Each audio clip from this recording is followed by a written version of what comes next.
Good evening, Yongzin Ling Rinpoche. I'm very happy that Rinpoche has joined us all the way from Dharamsala. Thank you for joining us. Thank you for having me. Good afternoon. Thank you. It's a pleasure, Rinpoche. Kasur Kesang Takla joining us from London, and Richard Moore joining us from Derry in Northern Ireland. Hello. Hello. To everybody. And it has been wonderful to see all of you, and we will have a wonderful celebration of His Holiness' birthday virtually.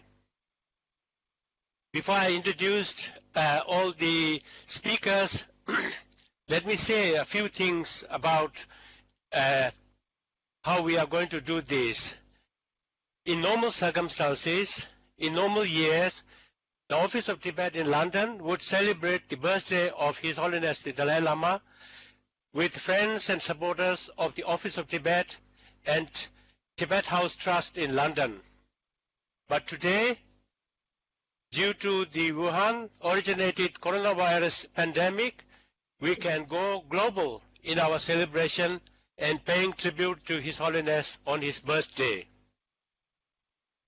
His Holiness made his first ever visit to the United Kingdom in October 1973, 47 years ago, during his first ever journey to the Western world. We could never have imagined at that time the impact and the influence that His Holiness was going to have on the world. His Holiness has emerged as one of the great world leaders of our time, a universal figure of great spiritual and moral authority, a spokesperson for peace, champion of human values, and a fervent environmentalist who commands the respect of people everywhere, including heads of state, religious leaders, fellow noble laureates, scientists, scholars, philosophers, as well as ordinary men and women all over the world. His message of compassion touches the heart of countless millions, men and women, believers and non-believers, young and old, for whom he is a source of hope and courage in this troubled and uncertain world of ours. His teachings and promotion of basic human values such as love, forgiveness, tolerance, and concern for others resonated with people from all walks of life, and it holds the inner key to the inner strength, confidence, and happiness that all of us are searching and striving to achieve. So, quite rightly, the Tibetans believe, as it is being told in our legendary Genesis of Tibet, that His Holiness is the manifestation of Chandrasik, Buddha of compassion, looking after the well not only for Tibetans, but for the whole humanity now. To show our love and respect to His Holiness for and the world at large, the Central Tibetan Administration has declared a year of dedication and thank you Dalai Lama year starting from 1st of July.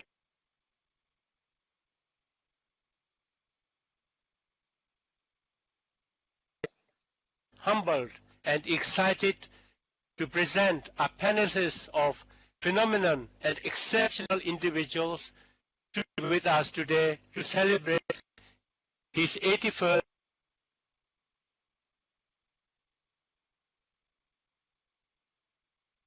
to the speakers. I just want to run through the program. Each speaker will speak about 15 minutes each. After the presentation,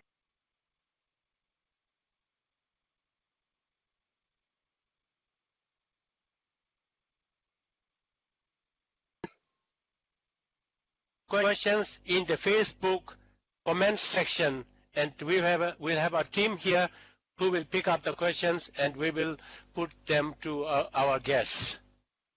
After the Q&A session, we will run a video that we have received from many peoples within the jurisdiction of the Office of Tibet, London, and we will run that on the Facebook soon after we finish this program. Thank you for that. Now, I would like to introduce our first speaker, His Eminence, the 7th Kyabje Ling Rinpoche, Rinpoche Tashdile. His Eminence, the 7th Kyabje Yongzin Ling Rinpoche, was born in 1985 in India and was recognized by His Holiness as the reincarnation of the 6th Kyabje Yongzin Ling Rinpoche, the senior and the principal tutor of His Holiness the 14th Dalai Lama. Rinpoche entered the Drepung Monastic University in South India in 1990 when he was 5 years old and began his monastic education at the age of 10. Rinpoche was awarded the Doctorate of Geshe degree by the University of Drepung in November 2016 and completed his tantric training and education a year later. Ling Rinpoche has given many teachings, talks, tantric initiations in many countries in Asia, Europe, and America. Rinpoche has participated in the Mind and Life Institute Dialogue of Buddhism and Modern Science, initiated by His Holiness the Dalai Lama, with scientists on a variety of subjects such as physics, neuroscience, destructive emotions. So we have a wealth of speakers here, and I would like to ask Yongzin Ling Rinpoche to make his presentation. Thank you. Tashdile, everyone. Tashdile. And thank you, Sonam Fasila and the Office of London for inviting me to participate in this very special birthday celebration of His Holiness the 14th Dalai Lama's 85th birthday. I wish and pray His Holiness a very, very long and long life, and that His Holiness be able to flourish his Dharma activities many more years to come. So I shall be speaking about His Holiness's 4 commitments, which His Holiness is devoting his life to. So the 4 commitments are promotion of human values, promotion of religious harmony, preservation of Tibetan culture, language, and Tibetan ecology, and revival of ancient Indian wisdom. So those are the 4 commitments which His Holiness is devoting his life into. So His Holiness' first commitment is to cultivate compassion among people. His Holiness devoted his efforts throughout the world to promote compassion with the aim of helping to reduce the sufferings of others and thereby increase happiness. We all wish to be happy, he says, and wish to live in a peaceful world. To create such a world, we must develop a peaceful and happy mind. So if we have anger and jealousy and self-centered attitude, inner peace is very difficult to achieve, he says.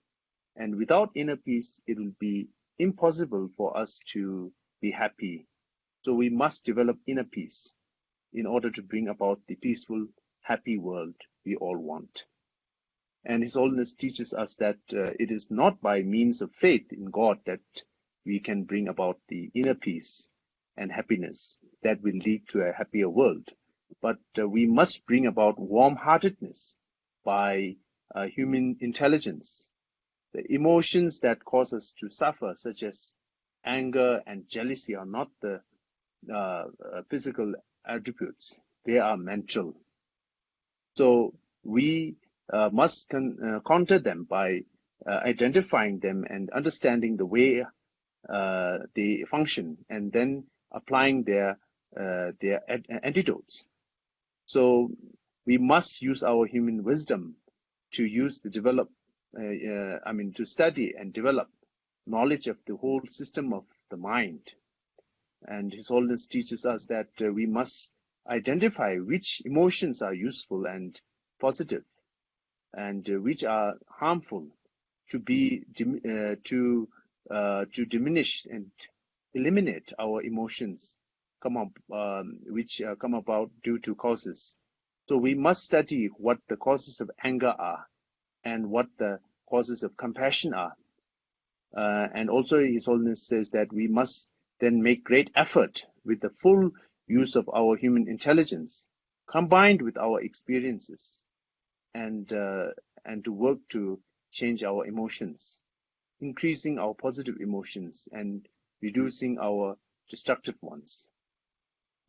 His Holiness stresses that this should not be taught as a religion, but we should apply our human intelligence free of religious faith and work at training our minds in that way. And also we will eventually recognize that the anger and jealousy that we experience is caused by a belief in a self. When we search for this self, we will not find it. Compassion, on the other hand, is based on a recognition of interdependence of all members of our human society. So if we recognize that our negative tendencies have no actual solid basis, while our positive qualities are based on the true state of our interdependence, so our efforts will be strengthened. And also His Holiness states that using human intelligence, not faith, we can work on ourselves in a positive way, bringing about our own happiness and a happier world. His Holiness states that he is one among the 7 billion human beings in our planet. He is a social animal, and like all social animals, his basic nature is compassion. So he devoted to trying to promote warm-heartedness among his fellow 7 billion human beings, not by religion, by scientific research. Then His Holiness' second commitment. So this is the first commitment. So now I will speak about the second commitment. So His Holiness' second commitment is to promote religious harmony. As His Holiness says, it is unthinkable that there is a conflict and killing among religions. All religions teach us loving and kindness, forgiveness and tolerance. Religious harmony is very necessary, and it is possible, His Holiness says, as can be seen in India, where all religious traditions exist peacefully throughout, and as homegrown religions of India, such as Hinduism and Jainism and Buddhism, Sikhism, as well as the many followers of religions from other parts of the world, such as Islam and Christianity and Judaism and Zoroastrian, who have come to India and settled here. So His Holiness says that his second commitment is religious and promotion of religious harmony. Then His Holiness' third commitment regards Tibet. The people of Tibet have great faith in His Holiness and trust in His Holiness. So he therefore considers that he has a moral responsibility towards them. Regarding political matter, His Holiness retired from his position of temporary leader in 2001. He stated that in the future, if the institution of Dalai Lama remains, the future Dalai Lamas will have no political responsibilities. But the ecology situation in Tibet has an effect on the whole of Asia, being the roof of the world. All major rivers of Asia, such as Ganges and Brahmaputra and Mekong and Yellow River, that provide water to all parts of the Asian continents, have their sources in Tibet. So these rivers must be preserved in order to ensure the survival of the inhabitants of all the countries those rivers flow through. So due to global warming, the glaciers of Tibet are diminishing year by year. So His Holiness emphasizes that this is a very, very serious matter. And also that Tibetan knowledge was brought to Tibet from India. Buddhism was introduced to Tibet in the 7th century. However, in the 8th century, the Tibetan Emperor Songtsen Chisung invited Chandrarikshita, one of the most important scholars of the Nalanda Monastic University in Bihar, India, to come to Tibet. And it was Chandrarikshita who introduced the studies of Buddhist philosophy and promoted logic as a tool for testing the correctness of a particular view. So he encouraged the translation of Indian texts into Tibetan so that people could read, study, and discuss in their own language. This intellectual approach to the Buddhist practice was further developed in Tibet over centuries. Root texts on Buddhist philosophy by such masters as Nagarjuna and Chandakiri were memorized. Indian and Tibetan commentaries were studied so that each word of root text could be scrutinized in logical debate. And this was the true application of Buddha's advice that his words not to be accepted by mere faith, but that it will be logically tested. Today, it is only among Tibetans that we find living knowledge of the true meaning of great Buddhist scholars of the past. So this knowledge is Tibet's great legacy. His Holiness has demonstrated his commitments to preserving this knowledge and the living tradition that maintains by re-establishing Tibet's great monastic centers of learning in Tibetan settlements established in the southern India. His Holiness also considers that maintaining Tibetan language is vital to the preservation of Buddhist thoughts. He often says that the Tibetan language leads itself to conveying subtle philosophical concepts more clearly than any other languages. His Holiness often jokes that initially Tibetans were the disciples of Indian masters and assumed their role well, carefully, and properly practicing the further and studies of Buddhism. So today the Tibetans are the gurus, while the Indians, from whom they learned many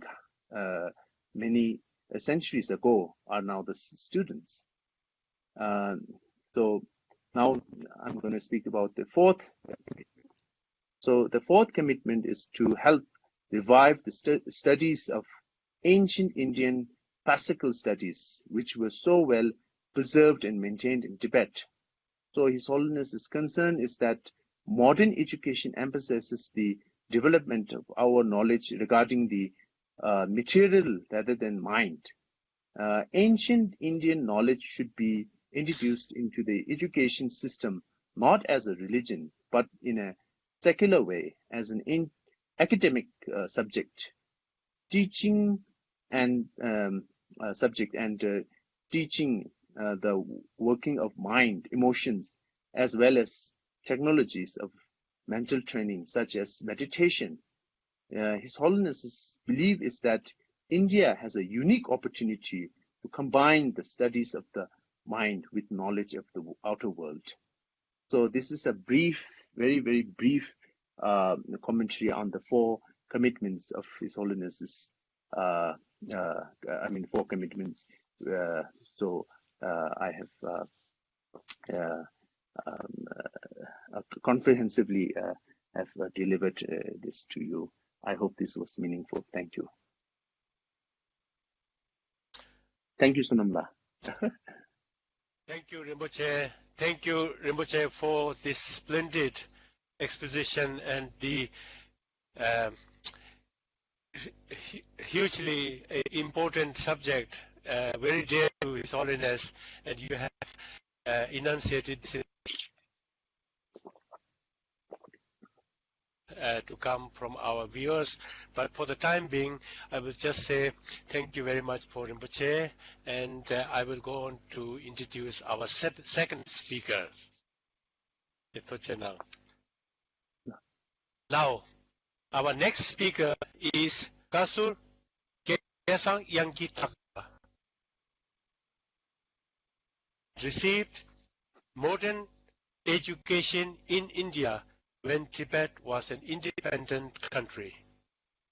Kesala entered the service of Tibetan diaspora as early as in 1962, soon after she finished her O-level.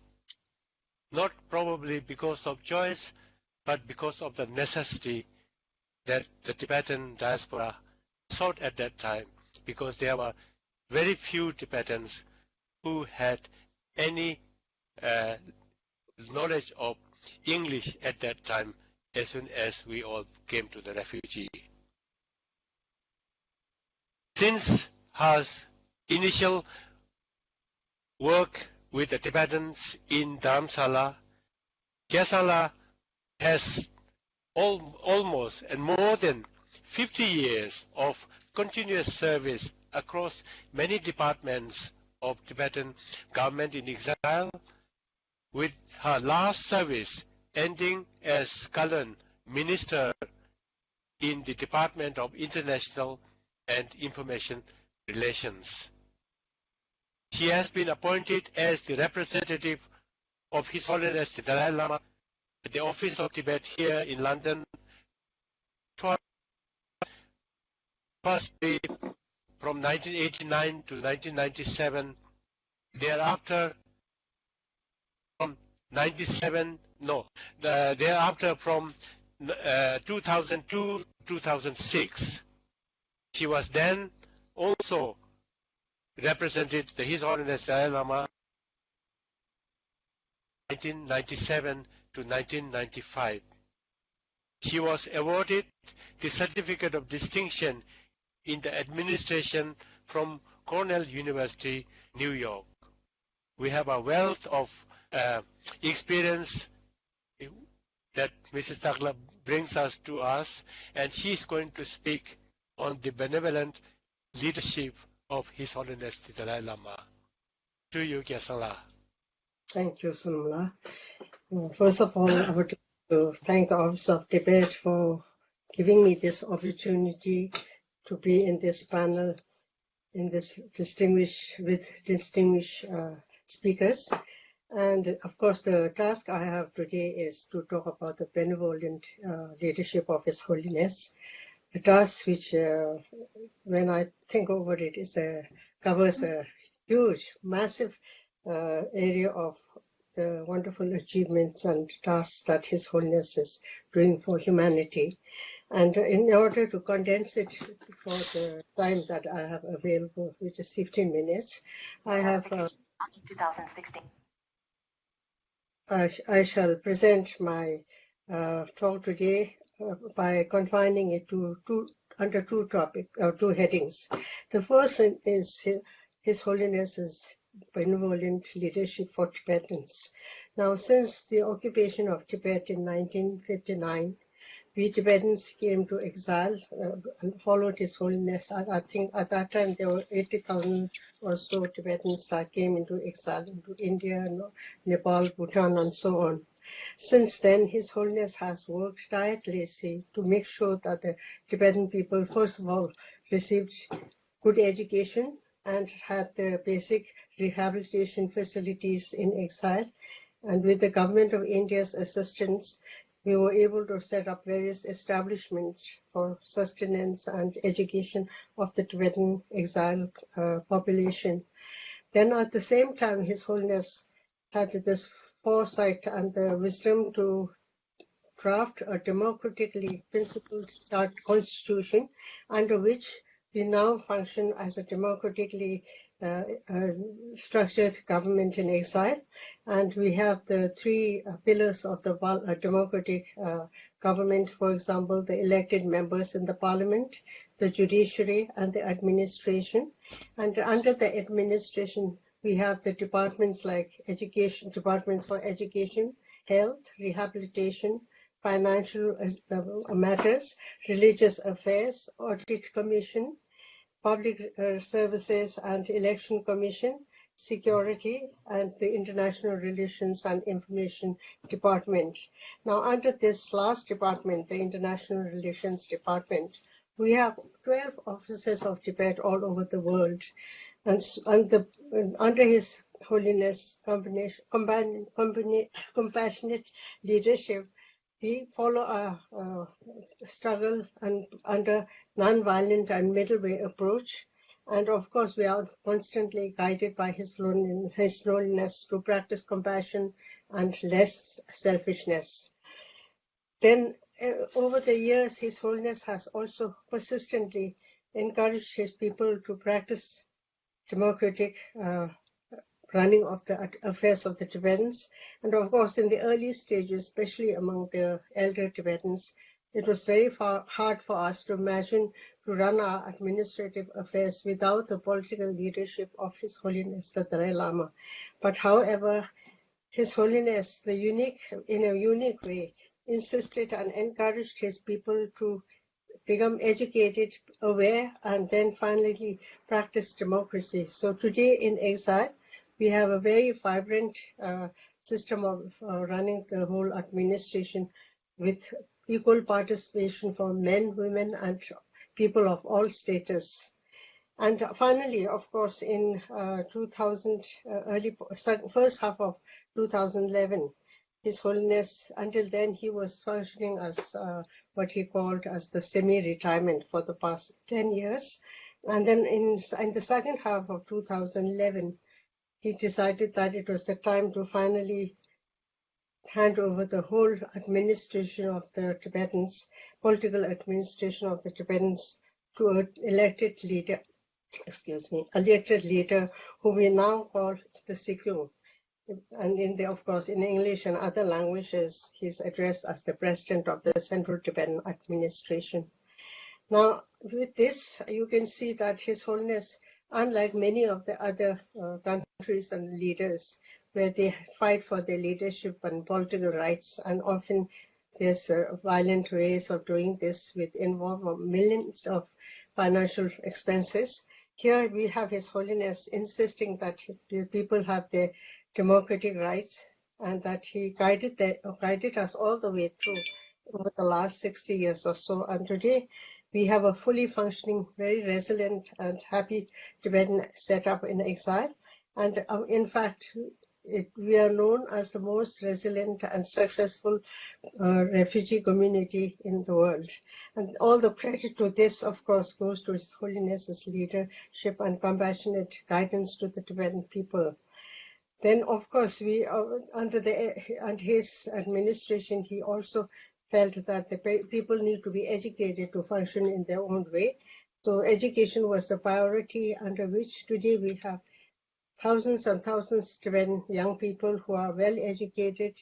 In fact, about 80% or so of the Central Tibetan Administration's manforce are today young Tibetans who have been trained in exile and in the exile establishments.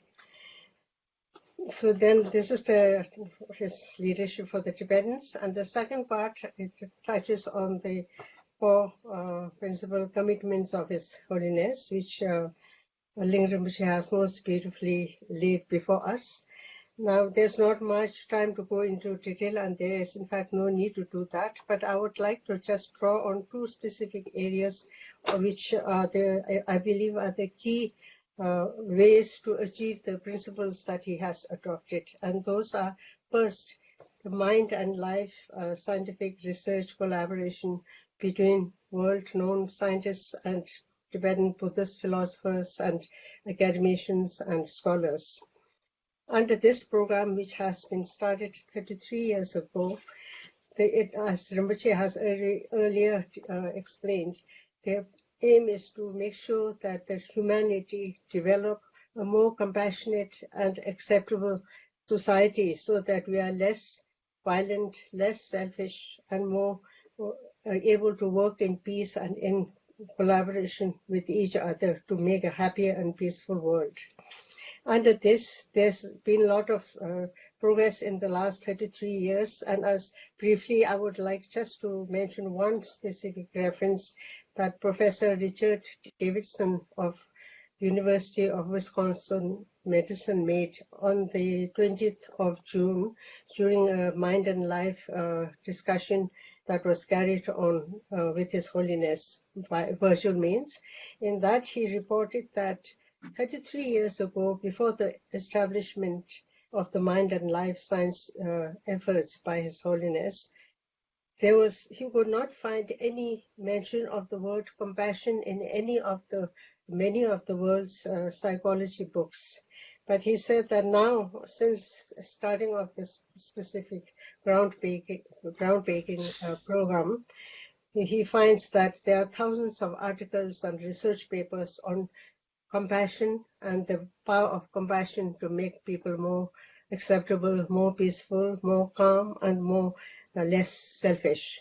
So it is, and of course, there are many other institutions and other setups who are working on this and realizing how successful and effective this effort is. And the second part is also in a way related to this, but it's the what they call the C learning. The word C is abbreviated. Its full name is social, economic, and emotional learning, which is very necessary to educate the minds to form more happier and accept good hearts to do the things that His Holiness would like to see achieved under the principles that he's working on. Now, in this here again, I think I would like to just give one reference. In April 2019, there was this global launch of C learning curriculum, and that was a big conference where participants from 37 countries, along with representatives from 104 schools, attended this important conference. And I understand that this particular curriculum is prepared with a lot of hard work from scientists, scholars, philosophers, and experienced teachers who work in this field. And their curriculum is available and very well presented and can be adapted to social and local needs. So it is also available to whoever is interested, any of the other institutions. In this conference also, it was heartening to hear a report from the Deputy Minister of the Delhi administration, in which he stated that under his administration, there are 11,860 schools who are implementing happier learning methods with adaptation of the concepts in the C learning program. Therefore, we can see that this impact on the power of these programs are very visible and progressing very well. And so we can see that His Holiness's work for humanity, and not only just for the Tibetans, but for all humanity, is groundbreaking and really compassionate and very, very benevolent. So I think we are very fortunate to have such a special person in this age and time, when we have a world where there's so much conflict, fear, and now especially the added fear of the COVID-19. So I think these are a way forward to overcome these challenges, and hope that we all of us can in some way or other imbibe into these teachings and practices so that we can contribute to a better and happier community. I hope this gives you a brief running of the whole massive program that His Holiness does. And just to give you some further insight into His Holiness's aims and objectives, I would just like to briefly read to you the English translation of his special prayer, which he says many times each day to achieve what he's doing. Now, the prayer goes something like in English. For as long as space endures, for as long as beings remain, until then, may I too abide to dispel the misery of the world. So what more can you say when His Holiness has achieved so much and we can see the progress so far? So this is a very happy occasion, and while we congratulate His Holiness and thank him for all his compassion to humanity, I would like to celebrate with you all and wish you all a very happy day. Thank you so much. Thank you, Kasur Kesang. Thank you so much.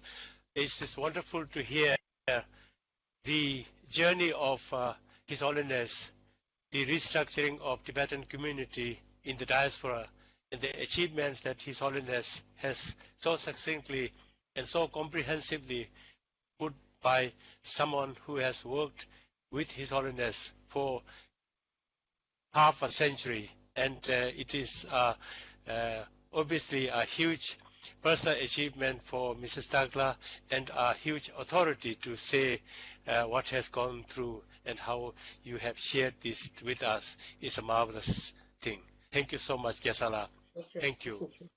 Thank you. Now I would like to introduce our third speaker. He is obviously, His Holiness calls him his hero. With this, really, there isn't any introduction is required for Richard. If His Holiness says he is His Holiness hero, then I can't say anything more. But just for our viewers, Richard Moore was born in Derry in Northern Ireland. Richard was unfortunately blinded by a rubber bullet fired by a British soldier on 4th May 1972, when he was just 10 years old, on his way home from school. In 1996, Richard founded an international charity called Children in Crossfires. The charity works in partnership with local organizations in Tanzania and Ethiopia to address the developmental needs of young children whose lives are caught up in the injustices of poverty. His Holiness met Richard Moore initially at a peace conference in Belfast, and His Holiness was greatly inspired by Richard Moore and the work that Children in Crossfire did. As an acknowledgement of the work of Richard Moore, His Holiness lent his support by visiting Derry in Northern Ireland twice in 2007 and 2017. In 2010, His Holiness the Dalai Lama invited Richard and Charles, the British Army who fired the rubber bullet to Richard, to Dharamsala to share their experiences to the Tibetan community. Now, I would like to ask Richard to speak something about his encounter with His Holiness and the compassion that you two share for our audiences. Thank you, Richard. Thank you very much. Thank you. And can I just say how delighted and honoured I am to be on this panel and to be involved with the London office of Tibet, which I have great admiration for, and have had the pleasure of visiting on many occasions over there, and also working with all of you over the years during a variety of visits of His Holiness to Ireland. And so I'm delighted to be here, and I want to welcome you all to Derry. And I'm sitting in the Children in Crossfire office, and behind me I have a gift that His Holiness gave me in one of his visits here that sits beside me in my office every day, and I try to get inspiration from it, and hopefully it keeps me focused as well. I would also like to take the opportunity to wish His Holiness a very happy birthday. He's 85 years old, or 85 years young, as some people would say. And I had to think about that for a while, because I've known him quite a few years now, and he never seems to get any older. In fact, in my mind, he seems to get younger all the time, and he has tremendous energy. And I've had the privilege, like many of you, I'm sure, of being in his company, where you can see his energy and commitment to what he believes. As was already pointed out, I lost my sight as a 10-year-old boy in Derry. You know, there was a terrible conflict here in Derry. It's very different today, but back in the 70s, Derry was a very violent place. And my school was in the middle of a conflict area, a conflict zone. And I was racing along the bottom of the school football pitch, or soccer pitch, depending on where you are in the world. You might use the word soccer instead of football. And Charles fired the rubber bullet that struck me on the nose. I was 10 feet away, so I was permanently blinded. But to be honest, I bounced back remarkably well from that. Other than being shot and blinded, my life has been extremely positive since then.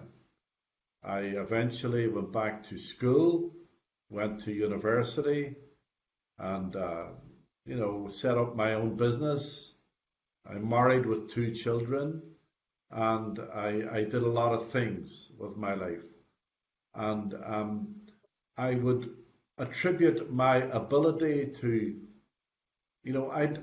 I see blindness as a positive experience.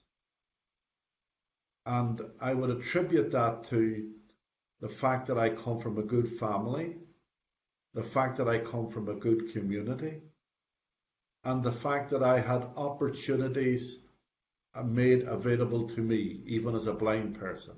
I was able to go back to school and get an education. As well as that, the lack of anger and the lack of bitterness in my life was very important.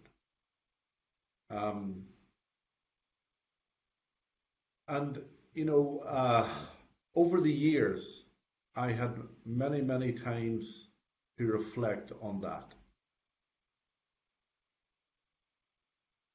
Much of my experience was my motivation for starting Children in Crossfire. Over the last 24 years of Children in Crossfire's existence, we have touched the lives of many vulnerable children throughout the world, providing access to food, to water, to medicine, and access to education. Today we are very much focused on providing access to preschool education through training teachers, through providing classroom resources, and also building classrooms. But as you know, and I know, there are many, many issues that face children in poor developing countries, like hunger and lack of access to clean water, etc. But over the 24 years of Children in Crossfire existence, it is difficult for me to measure how many children the organization has touched. Now, the reason why I'm focusing on that is because I want you to think about why Children in Crossfire existed. Why did I decide to start an organization called Children in Crossfire? Because if there are children alive today in the countries where Children in Crossfire operate, if there are children accessing school or education or receiving medicine or treatment or food, it's not because of me. It's not because of Children in Crossfire. It's because of those people in my life that showed me what real love and compassion means. The only reason why I started Children in Crossfire is because of the way that people showed me love and compassion. And I think that's what His Holiness talks about constantly. He talks about the need for educating the heart. When he was here in 2011 in Dublin, he talked about the need for educating the heart.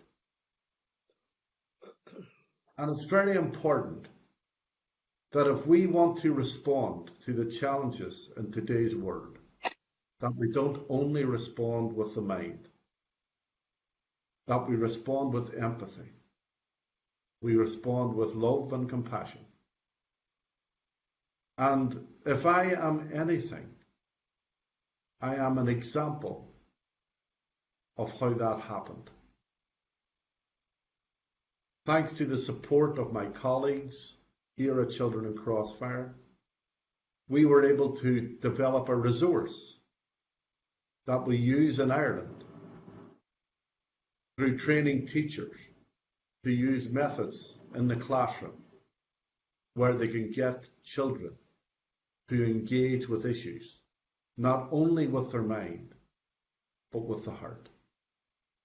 All of that has come from our patron, His Holiness the Dalai Lama. As well as that, I first met the Dalai Lama in 2000 when he came to Derry and he wanted to meet a small group of victims, and I was in the audience. Now, as you know, I have no anger or no hatred about being shot and blinded. As already mentioned, I met the British soldier that shot me. I tracked him down and met him in 2006, and me and Charles are good friends now. And,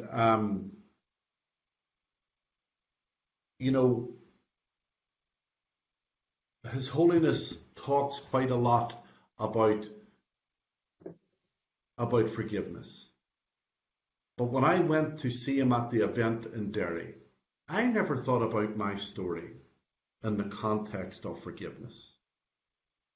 I never thought about my story in any way in particular. But when I was sitting in the audience, His Holiness began to talk about forgiveness being a gift to yourself, about forgiveness won't change what happened in the past, but it can change how you are, how you feel, and your ability to find happiness. And it was only then that I realized His Holiness is describing how I actually feel. And it was only then that I began to see my story and my experience in the context of forgiveness. And I think in today's world, with everything that is happening across the world, and we see it every day on our televisions or whatever, His Holiness' message is even more important. I think His Holiness is unique in the world. I really do. I am not Tibetan. I am not a Buddhist. So I'm coming to this as someone who you might consider independent. And His Holiness to me is one of the most valuable, treasured people in the world today, because he is an example of forgiveness. He is an example of compassion. And he is using his office of such an amazing global leader to commit to those messages. He has spent his whole life doing it.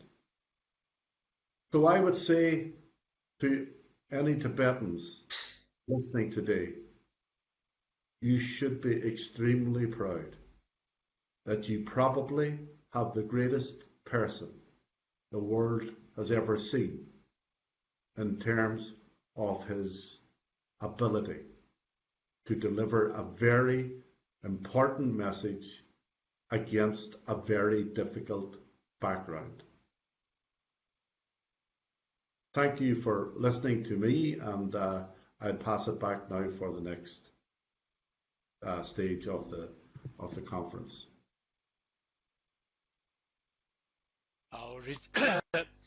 Richard, it's so moving.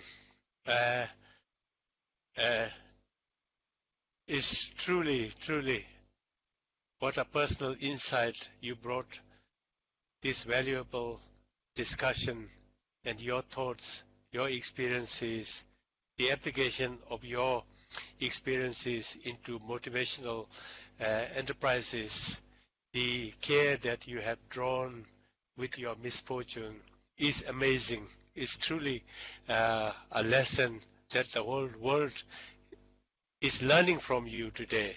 It's amazing. Thank you so much. There are many questions being asked, and now we have a few, probably about half an hour to have question and answer. We are seeing some questions, but before I go to the main questions that are coming from the our viewers, I would like to ask each of you a question. First one to Ling Rinpoche. Ling Rinpoche, when I travel to many parts of 11 countries within our jurisdiction, a question that constantly crops up is they would like to know a little bit more on the Nalanda tradition that His Holiness often talks about, the revival.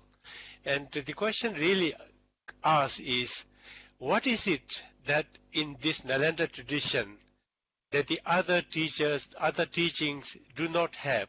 What is so fundamentally different from this tradition? So this would be very useful for the viewers who are asking questions. Thank you. Yes, Namla. So, yeah, so Nalanda was, geographically it is located in India, in the Indian state of Bihar nowadays. Nalanda was a very renowned place and vibrant philosophical inquiry. Masters from different intellectuals and logical, theologicals and astronomicals, mysticals and metaphysicals and scientific and medical traditions were studied and were discussed and was debated and in the true pursuit of the truth. So it has produced so many of the great scholars from all over India, not only from India, but all over many countries, such as from China and nowadays Pakistan and, all over India. So it was a big educational institution where all those subjects were studied and being debated and discussed, and it was nowadays I think one can say it was like a college town, so it was a very important place to study and to learn and to it produced so many of scholars and Mahasiddhis and many renowned teachers from there, such as Santa Rikshita, one I was talking about, who came to Tibet. He was also one of the abbots of Nalanda, and he introduced the study of Buddhist philosophy in Tibet and promoted the logic as tool for testing the correctness of particular views. So he encouraged the Tibetans to translate the texts from Indian texts to Tibetan so that people could read, study, and discuss in their own language. So this intellectual approach to the Buddhist practice was further developed in Tibet over the centuries, and the root text being in Indian and the commentary being in the Tibetan language, such as the texts of Nagarjuna and Chandrakirti were memorized and studied, and each words of the root text could be scrutinized in logic debates. So this was the true application of the Buddha's advice, that his words not to be accepted by mere faith, but that it will be logically tested. So Nalanda was a place that people studied, and it was I can say that nowadays I can call it it was a big university in the old days. Yes. Thank you, Rinpoche. Thank you. Now I have one question for Kasur Takla. I would like to combine this with one of the viewers as well. What I would like to ask Kasala is this. We talked about the democratization and the structural changes in the Tibetan administration when His Holiness came to India. We would like to ask you, what were the main resistance that His Holiness faced in early years in the democratization process in our community? And combine this with one of our viewers' question. What advice would you give to our young aspiring Tibetan leaders who can take our democracy forward? Yes, Allah. Well, the first question is, this is a very unique situation, and the more I think about it, the more it touches my heart to see what His Holiness has done for his people. In the world over, everywhere, today, I think we all know what happens with the aspiration to get a power or control or lead a country or any group. People struggle so hard to fight for their rights, and then they fight for the leadership, and often at a high price in financial and as well as human terms. Here we have His Holiness the Dalai Lama, who has a history of about 400 years of political and spiritual leadership of his people in Tibet, with the total devotion, love, and compassion and desire of the Tibetan people to be in that situation. However, since coming in exile, His Holiness has said that the Tibetan people have to take things in their own hand and be responsible and be confident, because he believes that it's not good to be dependent on an individual. So with this, he started up the democratic process, but then among the Tibetan community, it was a big worry, because they could not imagine running the whole administrative structure without the political leadership of His Holiness also. So it is His Holiness who has literally coaxed our people at all levels and explained here now and then, very often, wherever necessary, to make sure that we not just depend on His Holiness, but to be aware of the democratic practices, educate our younger children, and to have the necessary tools to practice democracy. And over the years, he's consistently done that. And then about from 1959 to about 1980s, he has been taking charge of both the political and spiritual leadership, but at the same time working very hard to democratize the system of the administration. And then, of course, from 2001 to 2011, he administered us what he described as semi-retirement. In the meanwhile, we had elected members of the parliament and elected members of the cabinet, and then the head of the cabinet, who is also elected with the approval of the parliament. And then the administration carried on. But then by second half of 2011, His Holiness felt that it was the right time to make the Tibetan people take their matters in their own hands and to have the leadership. So in 2011, second half of 2011, Tikyo was elected and appointed as the president of the Central Tibetan Administration. And by then, the Tibetan people were much more educated, much more aware of democracy. And today, it is to his credit, to His Holiness' credit, Tibetan people of all levels are very confident and take active participation in the election process, and they practice democracy. I hope that answers that part. And then the second advice, that is a difficult challenge for me because I don't know whether I can. Obviously, I believe I've been working in the government service for 50 years, and during that time, I think it's always there's always opportunity to learn more.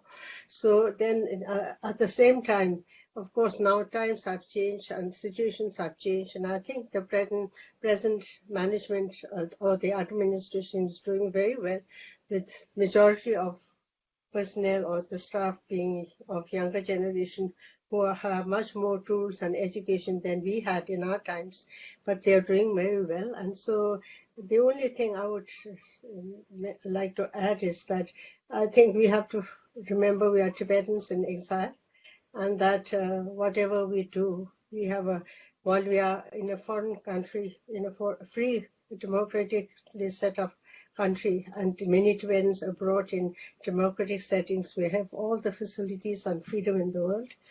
But we have to always, as a Tibetan refugee in exile, we always have to remember we are Tibetans and we have a responsibility not only to ourselves, but to our nation and to our people who are suffering in Tibet. So this is I'm sure they all do remember, but since I've been asked to advise, I don't know whether I can call it advice, but I would like to suggest that please keep in mind this double duty you have as Tibetans. Thank you. I hope that serves the purpose.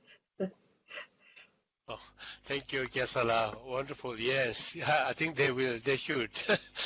I have a beautiful question for Richard here from our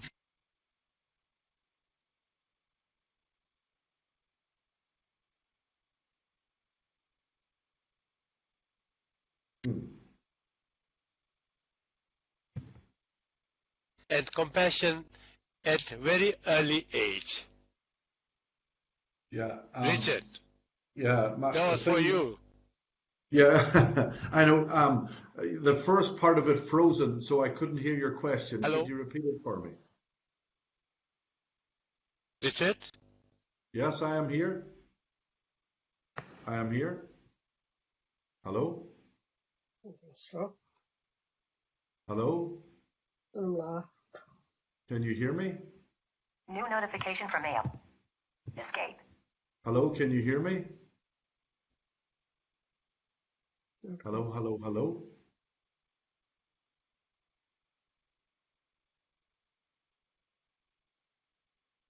Hello? About? He's back. Okay, Richard, I can see you, I can hear you. Did you hear the question? No, I didn't. I didn't hear the question. Okay, I will repeat. He says, His Holiness says his mother is his first teacher of compassion. Who is your inspiration and who taught you forgiveness and compassion at very early age? Yeah, I quite often deliberate over that question myself, and I sometimes think, how is it that a 10-year-old boy, having faced the challenges that that boy faced, was able to forgive and move on? And, I think that one of the key elements is example. And my parents were wonderful examples of forgiveness. Despite my mother's brother, my uncle Jared, was shot dead on Bloody Sunday in Derry in January 1972 by the British Army. And then I was blinded less than 3 months later. Both incidents, completely innocent circumstances in terms of myself and my uncle. Despite all of that pain and all of that hurt, I never heard my mother or my father speak an angry word. And I remember one time my mother was in the kitchen, and we lived in a very small house, and I was in the living room and I could hear the conversation in the kitchen. And one of my brothers was speaking to my mother, and he was very angry. And he was saying, they murdered my Uncle Gerard. They blinded Richard. It's time to get our own back. And my mother said, if you want to help Richard, go you in and help Richard. But you are not helping Richard by hurting someone else.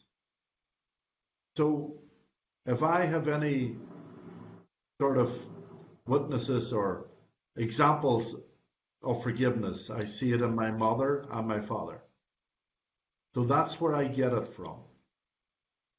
I think also their forgiveness was based very strongly in their faith.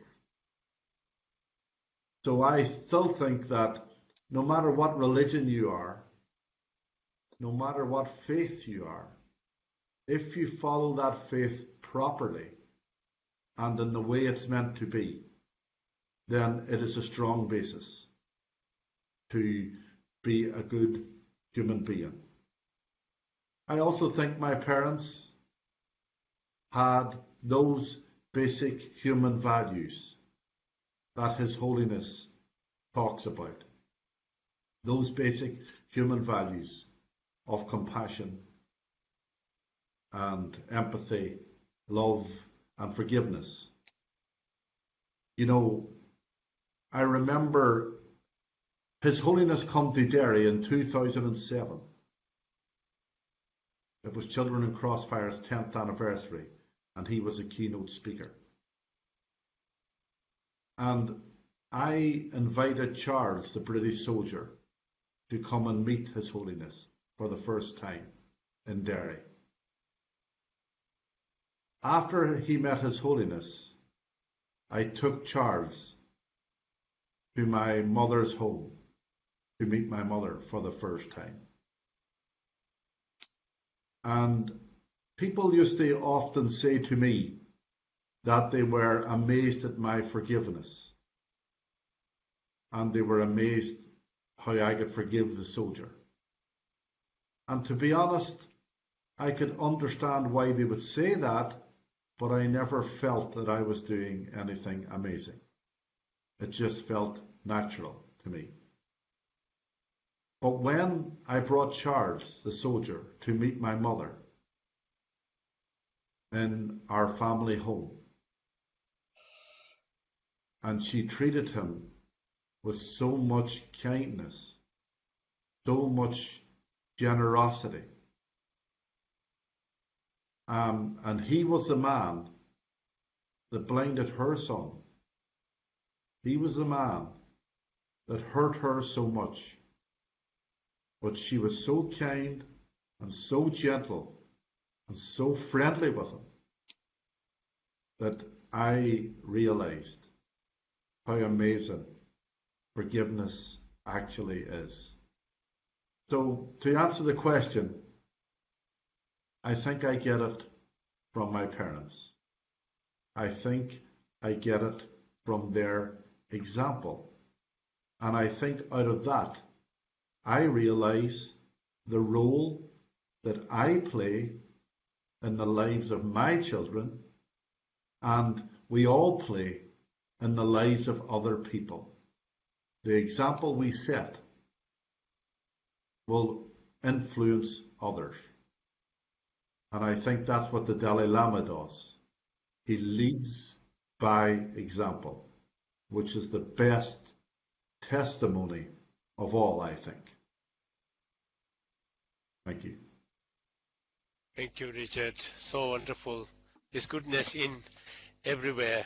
Good is Yes. such a nice things to share in such a precious day to on His Holiness' birthday. I have one question to Ling Rinpoche from the viewers. This question says, Rinpoche, what can be the best gift we can offer to His Holiness the Dalai Lama on his birthday? What can be the best gift? This is a viewer's question. Okay. Yeah, so yes, that's an important question. I think it is very important that the best gift for His Holiness on his birthday is that not a material or a object or something, something that in a materialistic world that they see it important, but moreover is that His Holiness, we should follow His Holiness's advice, and we should in order to fulfill His kindness and to follow His instructions, as He always teaches us to be compassionate, be loving, and be truthful, and always be there for the others. And if we implement that, I think that is the best gift, and that which will make His Holiness happy, and that will be the best gift. Yeah, I would say that. Yeah.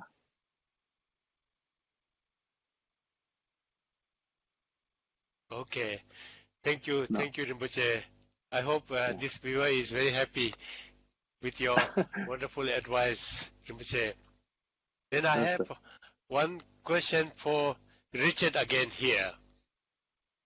Richard, he says, can you please share one of your dearest moment which you had with His Holiness? Yeah. There must be countless, I think. Yeah. Oh God, every moment is amazing.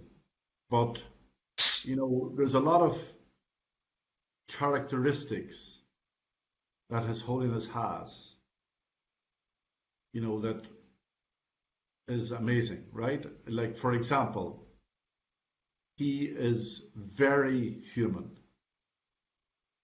And the fact that He would respond to someone like me, an ordinary, everyday person, and He is a world leader, but He would respond to me in the way that He has, just shows how human He is, how in touch He is with, and how He values ordinary, everyday people. And so I've had many moments, right? But, and I'm so grateful and humbled to have those moments. But the one that I would share with you was when he was in Derry in 2013, he met my family, my whole family, my brothers, my sisters, my children, my wife, all that. And my mother wasn't there because she was too old and feeble. So I explained to His Holiness when we were in the hotel that my mother could not be there because she wasn't able to leave her home. And he said, "Where does she live? Is it far?" And I said, "No, it's 10 minutes by car." And he said, "I will go and see her." And that was one of the greatest moments of my life, when he went to see my mother. And to have His Holiness stand in your kitchen, in your home, was just unbelievable.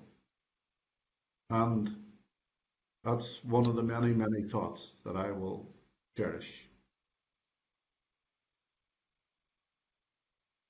Thank you for sharing this, Richard. Awesome. Yeah, wonderful. I think we are now not quite running out, but I would like to give probably maybe 3 to 4 minutes for each speaker to say whatever you feel like with our conference today. But before that, I would like to ask one more question to Kesala. Kesala, you had a huge experience with our administration. You know, the almost you were there when the Tibetan administration started. How do you see? How do you feel? How we are achieving what in all those days, what you all, His Holiness, everybody thought we will achieve something. How do you assess what has been the last 60 years in your experience? Well, I think to think about the question you have given me, I would like to go back to, say, 1959, when we came into exile, into a foreign country where climatic conditions and everything else is different for the Tibetan people, especially for the Tibetan population who did not speak the language of the country, who did not know the ways things are done in India or Nepal or Bhutan. And we started literally with nothing. But I think what we do have, the jewel that we have, is the leadership of His Holiness. And when you have a leader like His Holiness, I believe that anything can be achieved.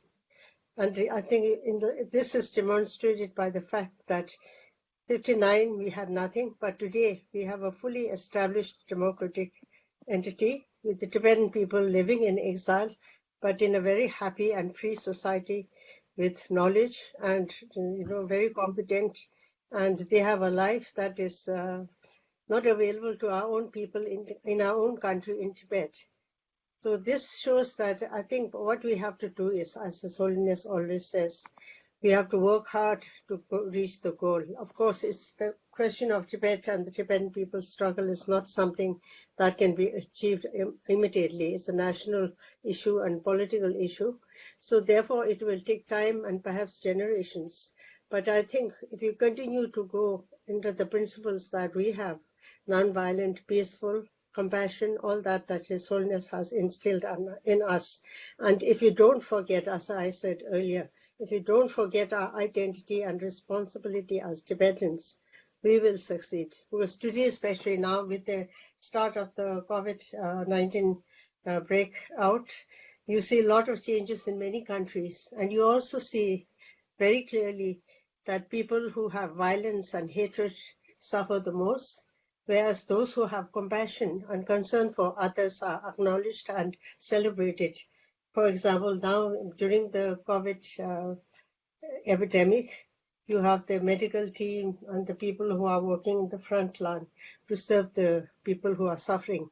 They are celebrated. In London, for example, here in UK, I think you know that every Thursday, the general public was celebrating and acknowledging their compassionate services for humanity. By every evening, around 7 or 8 o'clock, they will come out and blow horns and clap hands and show sign of appreciation. And I think the Tibetans, under his leadership, has those valuable ways to do and achieve things in an honest, compassionate way, considering the needs and the requirements of others as well as selves. So with this, I think we believe we have a very stable and strong ground to go on. And I think the lessons we can learn is watching what is going on in now, for example, in China. There's so much suffering and also lots of disapproval of what the Chinese communist leadership has done to not only to their people, but to the world communities all over. So I think lessons can be learned from these, which are very evident, and we have to keep struggling with our compassionate and visions that His Holiness has set forward. So, and not to forget the Tibetan responsibilities. Yes, I think we have a very good, stable ground to start off, and I think we have the support of the world community. So we will survive and we will make progress. I'm very confident. Thank you, Kasur. We have about maybe 10, 11, 12 minutes something. I would like to ask each of the panelists to make maybe about 3 minutes of reflection on today's on our webinar. So I would like to ask Ling Rinpoche to make our concluding remarks for about maybe 2 to 3 minutes. No. I'm glad I asked you first. Sorry. That gives the rest of us plenty of time to think.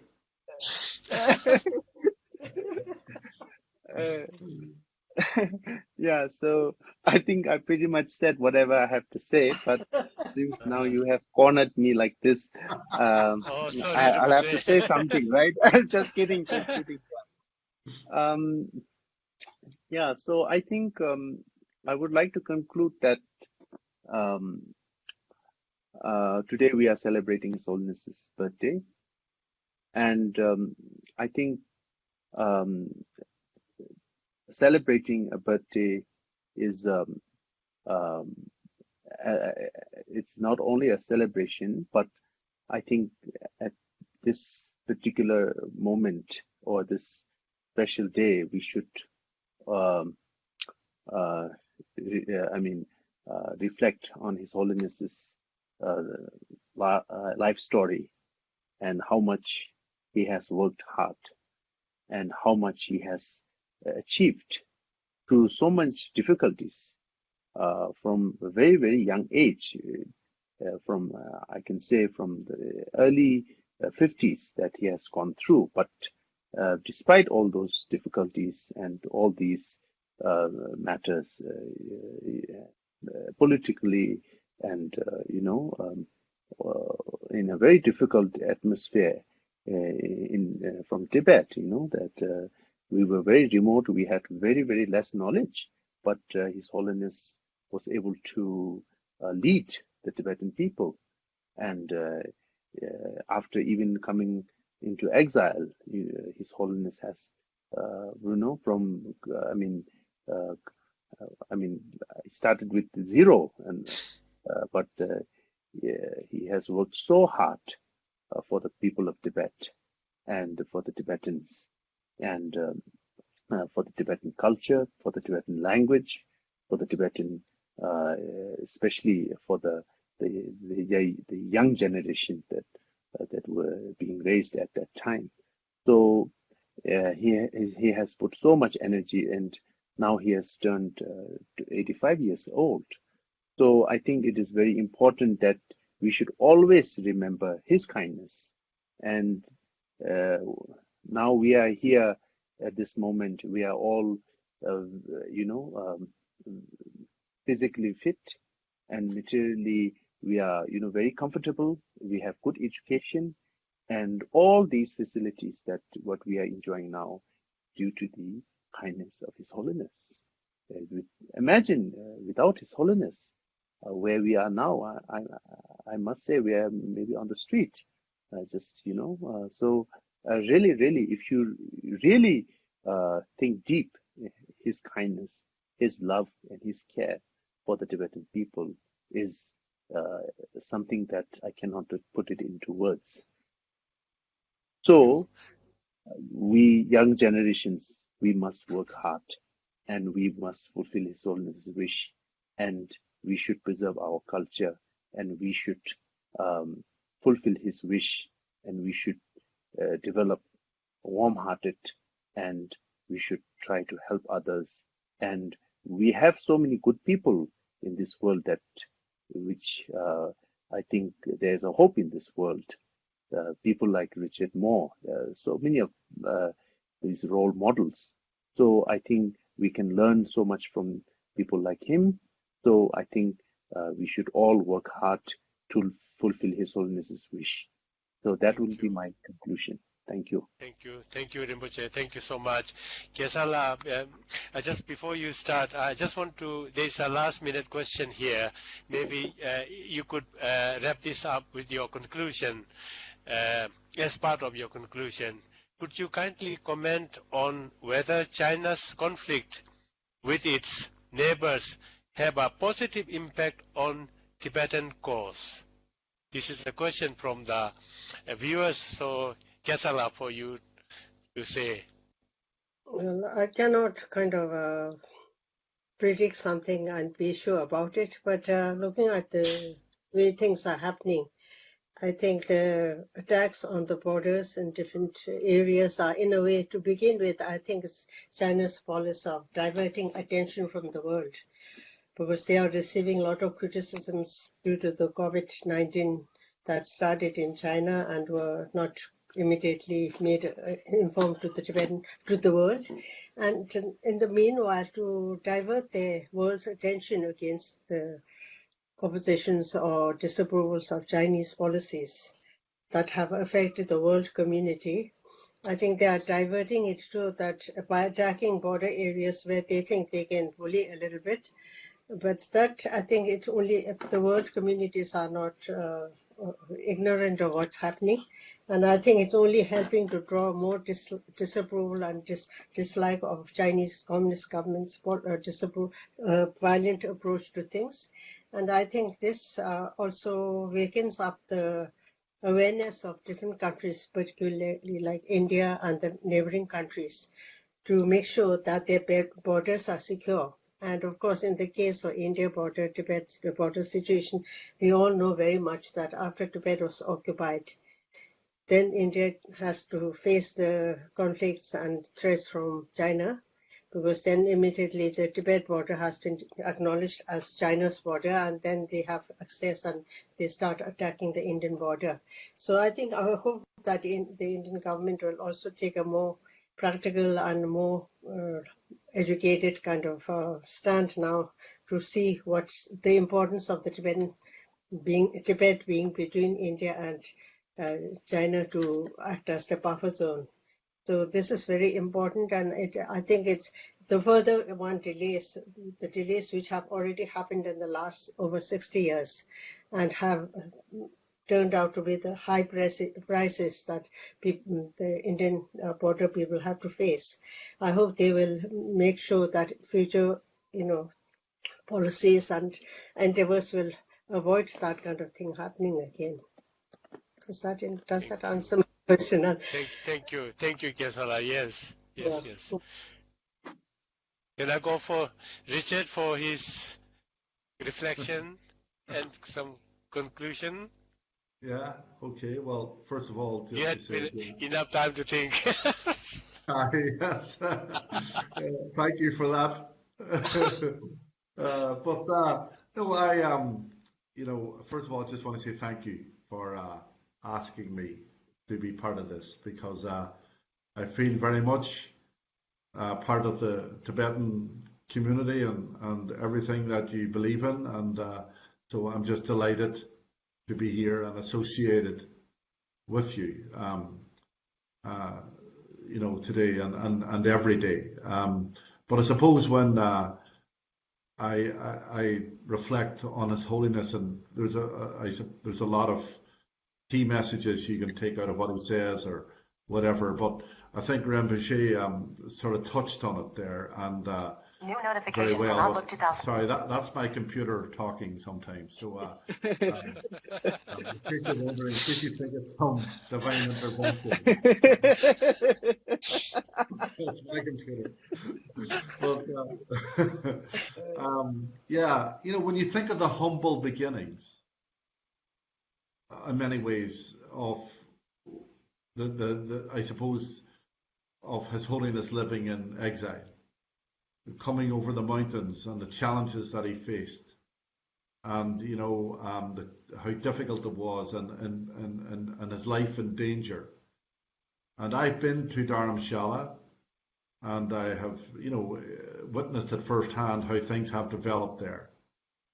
And and you think of what's been achieved by His Holiness, by the office of His Holiness, by the people involved with him, and by Tibetans worldwide. And when you think it's what's been achieved and the message that's been delivered out there, all from those humble beginnings. So, the message that I would take out of His Holiness is it doesn't matter how difficult things are. It doesn't matter how small you might feel in the world. And, and he often gives the example of being inside a mosquito net with a mosquito, something as small as a mosquito. And you think of how that can terrorize you or have an impact on your sleep or whatever. And so, no matter how you might feel wherever you are in the world and how small or insignificant you might feel, you can make an important difference. An important difference to the people, to your own life, and to the people around you, and to the cause that you believe in. But if you can do that in a peaceful way, that is the best of all. Thank you. Thank you so much, Richard. So now we are almost finishing our time, and I would like to say thank you so much for all three of you, Ling Rinpoche, Thank you. Richard Moore, for participating in this webinar to celebrate His Holiness' birthday. And to conclude, I think we had a huge and very passionate presentation from Ling Rinpoche about the four commitments and the Nalanda tradition, Kesang's wealth of experience, and a guiding torchlight for the younger generations to overcome and face the challenge they have to go through. And Richard, we are most impressed with your lesson, and turning the experience into good motivation is a huge and insight present for everybody to keep this and cherish His Holiness' birthday. That would be a huge lesson. So to conclude, I think today I want to say thank you very much. And before we just finish up with our I would like to conclude with our prayer, which I think all of us will join hearts together, that His Holiness continues to live for a long time, and that his health remains excellent, that his visions and his aspirations for the world and for Tibet and Tibetan people may be fulfilled, and that during his life he may return to Tibet sometime. And with this, I would like to say we finished with our webinar, and thank you very much for all of you. Thank you. Thank Thank you. you. Thank you. Thank you. Thank you. Thank you.